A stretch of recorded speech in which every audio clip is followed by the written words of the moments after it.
বলেন আমার গুনাহ আমার সমস্যার কারণ, বলেন আবার বলেন আমার সমস্ত সমস্যার কারণ কি? আমার গুনাহ আমার সমস্যার কারণ। হযরত হাসান বসরি রহমতুল্লাহ আলাইহি তিনি বলতেন, যদি আমার জানোয়ারও অসুস্থ হয় আমি ইস্তেগফার বাড়াই। আমার জানোয়ার অসুস্থ হলেও আমি কি করি? ইস্তেগফার বাড়াই। আমার বিবি অসুস্থ হলে আমি ইস্তেগফার বাড়াই।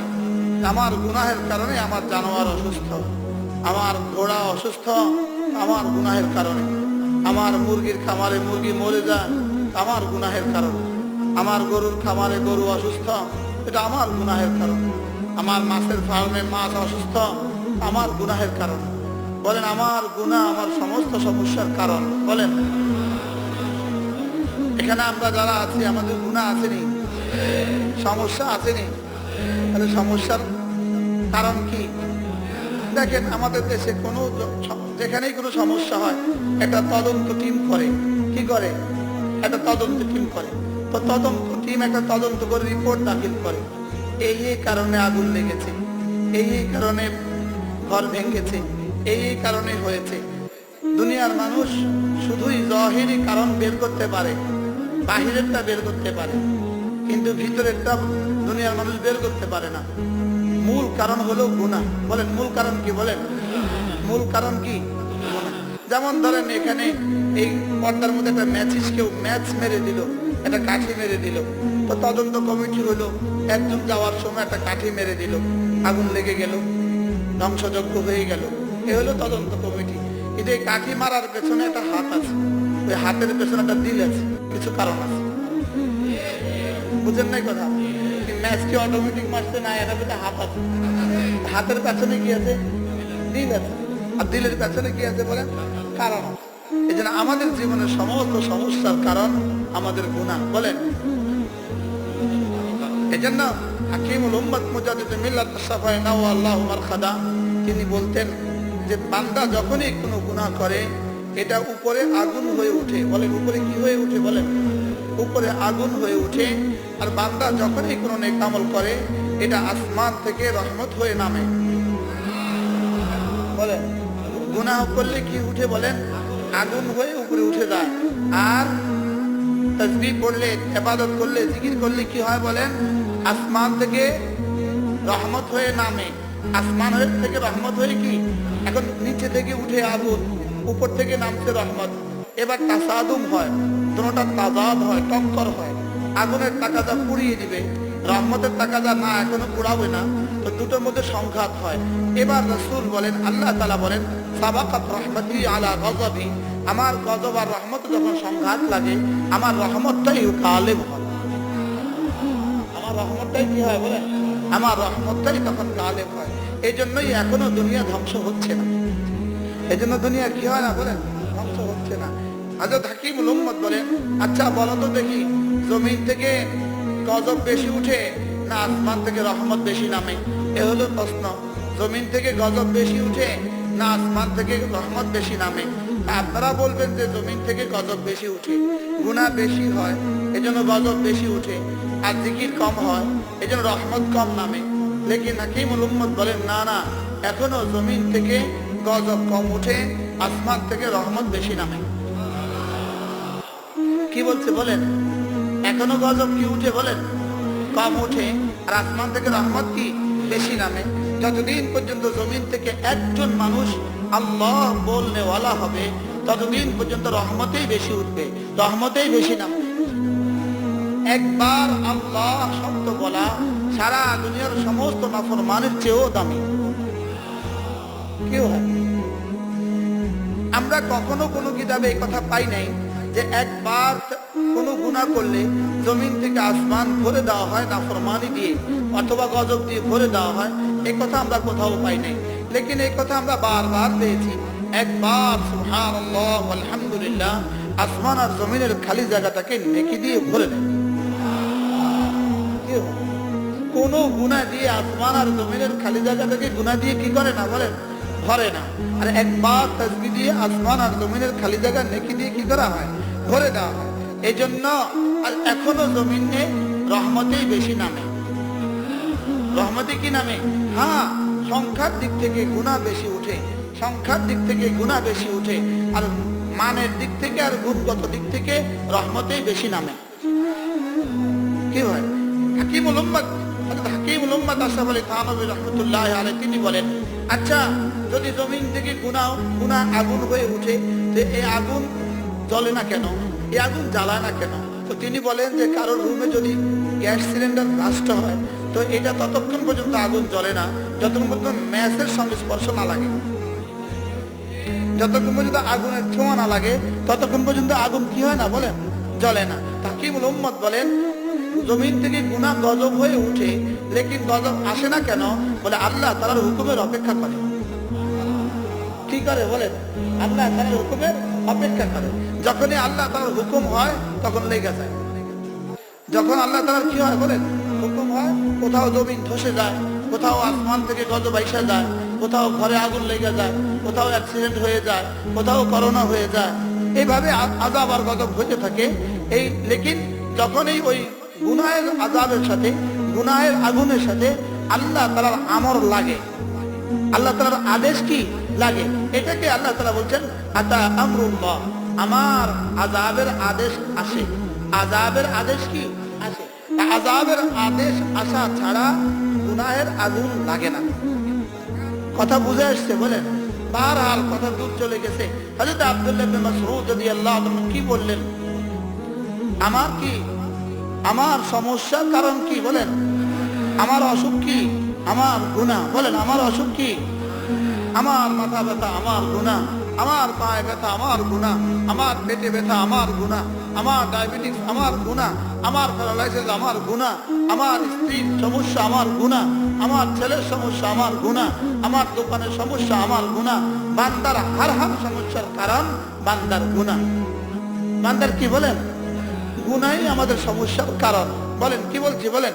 গুনাহই আমাদের সমস্যার কি কারণ? সমাধান ইস্তেগফার। সমাধান কি বলেন? ইস্তেগফার। এজন্য হযরত হাসান বসরি রাহমাতুল্লাহি আলাইহির কাছে কেউ একজন এসে বললেন, হযরত আমি বড় অভাবী মানুষ, আমার অভাব দূর হয় না। তিনি বললেন ইস্তেগফার করো। আরেকজন এসে বললেন, হযরত আমার সন্তান হয় না। তিনি বললেন ইস্তেগফার করো। আরেকজন এসে বললেন, আমাদের দেশে অনাবৃষ্টি বেশি, খরা চলতেছে। তিনি বললেন যে ইস্তেগফার করো। আরেকজন বললেন, আমাদের দেশে কোনো নহরের ব্যবস্থা নাই, পানির কোনো নহরের ব্যবস্থা নাই। তিনি বললেন ইস্তেগফার করো। সমস্যা কত প্রকারের? বিভিন্ন প্রকারের, হরেক প্রকারের, লেকিন সমাধান এক প্রকারের, ইস্তেগফার। সাথীরা জিজ্ঞেস করলেন, হযরত বুঝে তো আসে না, সমস্যা হলো অনেক প্রকারের, সমাধান কেন এক প্রকারের? তো তিনি বললেন, হযরত নূহ আলাইহিস সালাম তার কওমকে এই ওয়াজিত করেছিলেন, যেটা পছন্দ করে আল্লাহ তাআলা কোরআনে কারীমেও পাঠিয়ে দিয়েছেন। فقلت استغفروا ربكم إنه كان غفارا يرسل السماء عليكم مدرارا ويمددكم بأموال وبنين ويجعل لكم جنات ويجعل لكم أنهارا। নবীজি নূহ আলাইহিস সালাম তার জাতিকে একটা নসিহত করেছেন। তিনি বলেন, আমি আমার কওমকে বলেছি, হে কওম শোনো, ইস্তাগফিরু রাব্বাকুম ইন্নাহু কানা গফফারা। শোনো শোনো, ইস্তিগফার করো। তোমরা যদি ইস্তিগফার করো তো রব্বে কারীমকে গফফার পাবে। লাওয়াজাদুল্লাহ তাওয়াবান রহিমা। তোমরা যদি ইস্তিগফার করো আমাকে পাবা, আমিও তোমাদের ইস্তিগফার কবুল করনে ওয়ালা। আমিও তোমাদের কি ইস্তিগফার কবুল করনে ওয়ালা। আমি তোমাদের শুধু ইস্তিগফার কবুল করব এখানেই শেষ নয়, শুধু মাফ করে দিব এখানেই শেষ নয়। আমি না, ইন্নাহু কানা গফফারা ইউরসিলিস সামা আলাইকুম মিদরারা। মুষলধারে বৃষ্টি দিয়ে দিব। মুষলধারে কি দিয়ে দিব বলেন? মুষলধারে বৃষ্টি দিয়ে দিব। ইউরসিলিস সামা আলাইকুম মিদরারা, মুষলধারে বৃষ্টি দিয়ে দিব।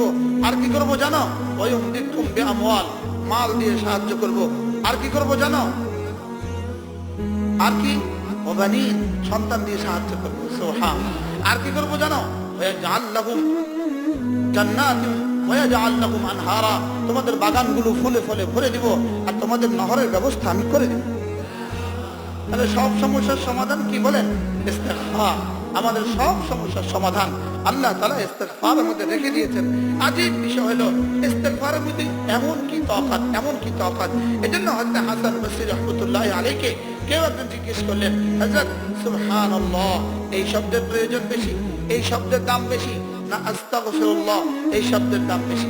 হযরত হাসান বসরি রাহমাতুল্লাহ বলেন, জামাতে ময়লা হলে সাবানের প্রয়োজন বেশি না আতরের প্রয়োজন বেশি? কি হয়, আতরের প্রয়োজন বেশি না সাবানের প্রয়োজন বেশি? সুবহানাল্লাহ, এটা হলো আতর, আর আস্তাগফিরুল্লাহ এটা হলো সাবান। এটা হলো কি বলেন? এই জন্য পাতিলে আগে দুধ রাখে না আগে ধোয় না পরে ধোয়? আগে কি করে বলেন? আস্তাগফিরুল্লাহ দিয়ে ধোয়া, পরে সুবহানাল্লাহ দিয়ে পুরা করা। কি হয়? হযরত আব্দুল্লাহ ইবনে মাসউদ রাদিয়াল্লাহু আনহু কি বললেন? আমার সমস্যা কি বলেন? আমার গুনাহ, এজন্য সমাধান ইস্তিগফার। সূরা হুদ 2 আয়াত, ওয়ান ইস্তাগফিরু রাব্বাকুম সুম্মা তুবু ইলাইহি ইউমাত্তিউকুম মাতাআন হাসানান ইলা আজালিন মুসাম্মা। রব্বুল আলামিন বলেন, তোমরা ইস্তিগফার করো, তোমরা তওবা করো, ইউমাত্তিউকুম মাতাআন হাসানা। এটার একটা তরজমা করতে আমার ভালো লাগে, যেন এটা তরজমা হলো ইউমাত্তিউকুম মাতাআন হাসানা, সুন্দর সুন্দর উপকরণ দিয়ে তোমার জীবনকে ধন্য করে দিবে। ইউমাত্তিউকুম মাতাআন হাসানা, মাতাআন হাসানা, সুন্দর সুন্দর উপকরণ দিয়ে দিব তোমাকে। এর অর্থ কি? যেন আল্লাহ তাআলা বলেন, তোমার জীবনে যখন যা লাগে সব দিয়ে দিব। এজন্য বেশি বেশি আস্তাগফিরুল্লাহ, আস্তাগফিরুল্লাহ। অনেক মানুষ আমরা এটাকে ভুল করি। এটা হলো গাইন, অনেকে বলে ফেলে কাফ, অনেকে বলে আস্তাগফিরুল্লাহ। কয়নি কয় না, ক বলে, ক ক ক হবে না, ক হবে। কি হবে? আস্তাগফিরুল্লাহ। বলেন বলেন, আস্তাগফিরুল্লাহ, আস্তাগফিরুল্লাহ, আস্তাগফিরুল্লাহ, আস্তাগফিরুল্লাহ, আস্তাগফিরুল্লাহ, আস্তাগফিরুল্লাহ, আস্তাগফিরুল্লাহ, আস্তাগফিরুল্লাহ ওয়া আতুবু ইলাইহি, আস্তাগফিরুল্লাহ ওয়া আতুবু ইলাইহি, আস্তাগফিরুল্লাহ ওয়া আতুবু ইলাইহি। وأن استغفروا ربكم ثم توبوا إليه يمتعكم متاعا حسنا إلى أجل مسمى ويؤتي كل ذي فضل فضلا। রব্বুল আলামিন বলেন, ইস্তিগফার করো, এরপরে তওবা করো। এখানে যেন দুটো জিনিস, একটা হলো আস্তাগফিরুল্লাহ, আরেকটা হলো ওয়া আতুবু ইলাইহি। একটা হলো ইস্তিগফার, আরেকটা হলো তওবা। দুটোর মধ্যে পার্থক্য কি? প্রথমটা হলো রব্বুল আলামিন মাফ করে দেন, দ্বিতীয়টা হলো রব্বুল আলামিন আর কোনো গুনাহ করব না বলে ওয়াদা করলাম। সুবহানাল্লাহ। করাচির হযরত ওয়ালা রাহমাতুল্লাহ আলাইহির উদাহরণ এভাবে দিচ্ছেন, তিনি এভাবে দেন, কোন ছেলে যদি দুষ্টুমি করে আরেকজন এসে বাবার কাছে নিয়ে আসে, এবার বাবাকে কি বলে? ওকে মাফ করে দেন। আর ছেলেকে কি বলে? মাফ চাও। কি বাবাকে কি বলে? মাফ করে দেন। আর ছেলেকে কি বলে? এই মাফ চাও। বাবা যদি বেশি গুসা আসে একটা থাপ্পড় লাগায় দেন, দেনই দেয় না, বলে 2-4টা থাপ্পড় দেয়। থাপ্পড় দিতে দিতে বলে আর করবো, কি কয় কর আর করবো। এবার ছেলে থাপ্পড় খায় না আছে, আর কি কয়? বাবা মাফ করে দাও, আর করবো না। কি বলে? বলেন বলেন বলেন।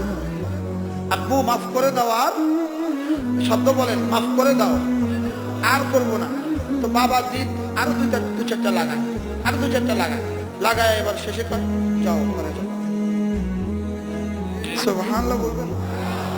আর ছেলে নাচতে নাচতে কি বলতে থাকে? মাফ করে দাও, আর করবো না। বলেন, মাফ করে দাও, আর করবো না। এবার বাবা কি বলে? যাও ঘরে যাও, যাও যাও ঘরে যাও। তো বান্দা বলে, বান্দা যখনই বলে আস্তাগফিরুল্লাহ, বলেন, আল্লাহ তাআলা যদি বেশি দিতে আসে তো একটু ডায়াবেটিস বাড়ায় দেন, একটু জ্বর বাড়ায় দেন, একটু কাশি দিয়ে দেন, একটু অ্যাক্সিডেন্টে পা ভাঙে দেন। আর তো আর করবি? কি বলে? বলেন আর করবো। এবার বান্দা কি বলে? ওয়া আতুবু ইলাইহি, ওয়া আতুবু ইলাইহি, আস্তাগফিরুল্লাহ ওয়া আতুবু ইলাইহি, আস্তাগফিরুল্লাহ ওয়া আতুবু ইলাইহি। বলেন আল্লাহ মাফ করে দেন, আর করব না। এবার এবার মাফ চাইতে চাইতে তওবা করতে করতে এবার রব্বে কারীম জিদ থেমে গেছে। এবার কি বলে জানেন? যাও ঘরে যাও। ইয়া আইয়াতুহান নাফসুল মুতমাইন্নাহ ইরজিই ইলা রাব্বিক রাদিয়াতাম মারদিয়াহ ফাদখুলি ফি ইবাদি ওয়াদখুলি জান্নাতি। এবার মওতের বিছানায় গেলে রব্বুল আলামিন বলেন, ইয়া আইয়াতুহান নাফসুল মুতমাইন্নাহ আতাতুমিনা আলা বিযিকরিল্লাহি তাতমাইন্নুল কুলুব। এতদিন না জিকিরের দ্বারা তোমার দিলগুলোকে শান্ত করেছ। এবার রব বলেন, মুতমাইন্না, হে মুতমাইন দিল, ইরজিই ইলা রাব্বিক, আসো আসো রবের কাছে আসো। হযরত মাওলানা জুলফিকার আলী নকশবন্দি তিনি এক আজীব কথা বলেন। তিনি বলেন যে এখানে আল্লাহ এভাবে বললেন কেন, আসো আসো রবের কাছে আসো, এটা এভাবে বললেন কেন?